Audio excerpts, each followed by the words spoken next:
Check kami dito ngayon sa loob ng Isla San Bruno Branch at pinapakilala ko ang mga tropa ko dito. Ito na, sina? David.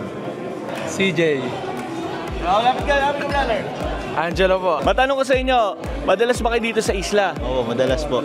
Halos every Sunday. Every Sunday. So, Halos. dito nakikita-kita ang mga tropa. Ayan o, Pit check nga, pit check. Ang puporma nito mga kasama ko ngayon dito, buti na-tsempohan ko. Ano okasyon natin ngayon? Birthday po. Birthday mo? Birthday ko. Hoy, alam nyo ba na dito sa isla lang ang meron yung 15 days before and 15 days after ng birthday mo, may libre ka. So ano kukuhanin mo ngayong libre? Sisig. Ano ba?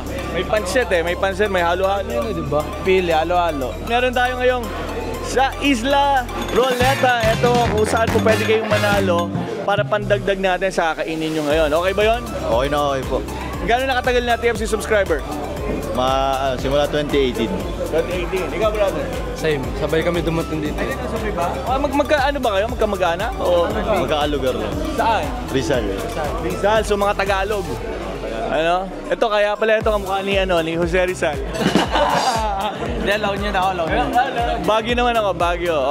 Alright, so kung ano kayo, you're feeling lucky today, sino mag-spin? Isa, birthday boy. Ano ito? Birthday boy. Pagka natapatan mo yan sa Isla Roleta natin, yung Isla logo, meron kang $50 gift certificate from us, from Isla. Ngayon, ang ayaw mo matapatan dyan ay yung sorry. Dahil ibig sabihin, pag sorry, wala talaga. And then, the rest, ayan yung mga may halo-halo, pwede nyong mapanalunan libreng putahe mula sa isla. Alright? So, isang malakas spin, ha? Go! No, pera na naman. Ang hinaw mo. Halo. Ito pa ang regalo namin sa inyo, yung pagbate. Shout out kay Marjorie Loboca. Happy birthday, baby. Shout out kay Lola Mary, San Antonio. I love you. Shoutout sa mga lola ko, tsaka sa lolo ko, sa Teresa Rizal at mga tropa ko doon. Ingat kayo palagi. Ito pa yung yung tropa nila na Mr. Suave. Ito, pabatiin din natin, ha? Pabatiin natin. Okay, pangalan? MJ. O, pagbati na, MJ. Binabati ko yung mga tropa ko dyan sa Morong Rizal, and then yung lola ko, nanay ko sa Morong. That's it. Marerekomenda nyo ba ang isla sa mga family friends? Oo, marirecommend po. Pero lagi naman po ito, sikat po dito sa lugar na to, kaya kilalang nilala. Anong personal favorite ninyo, mga putahe? Yellow. Sisig sa akin po eh. Masarap kasi yung sisig dito, lalo yung bangus. Bangus sa akin. Sarap. Babalik ka. Ano? Sa akin yung ginataang kohol. Yung ginataang kohol. Kasi dun ay meron lang dito eh. Sa ibang restaurant wala nun. Yung mahilig ka sumupsop. Sumupsop.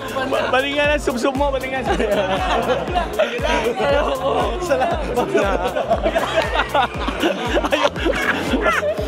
Ikaw, anong gusto mo? Sinigang talaga, buto-buto, spare ribs. Asim dito yun. Kaya sa inyo lahat mga kabarangay, kung kayo, nandito kayo sa, malapit lang to sa airport, less than 5 minutes pa sa SFO Airport. Pagka pumasyal kayo sa Bay Area, make sure isa sa puntahan ninyo yung isla kasi ito yung tourist food destination natin dito. And katulad nila, marami yung libre, maraming promo, meron ding Isla Boodle Fight, Ultimate Boodle Fight, i-experience nyo yun. And soon, yun ating pong third location, yung Isla Grand sa Pleasant Hill. Abangan po ninyo. Alright, brothers, isang babayu naman. Happy birthday. Thank you po. Thank you. Happy birthday. Babayu. Thank you. Ayan, subsub naman. Subsub. Alright, isang babayu mula dito hanggang sa muli. Babayu! Alright, so eto, i-check naman natin kung ano yung masasabi ng iba nating mga kabarangay dito sa isla. Kapampangan na kapampangan po talaga sila dito sa Isla Restaurant po. Sasabi ko po and highly recommended ko po na matikman nyo po ang kanilang pagkain dahil sa sobrang sarap at sobrang ganda po ng serbisyo, sobrang bilis. At ang paborito ko po dito ay ang crispy pata at ang sisig. Ang crispy pata po nila dito ay very crispy po talaga at saka juicy. Yung sisig din nila kasi talagang sisig kapampangan, hindi tinipid sa ingredients.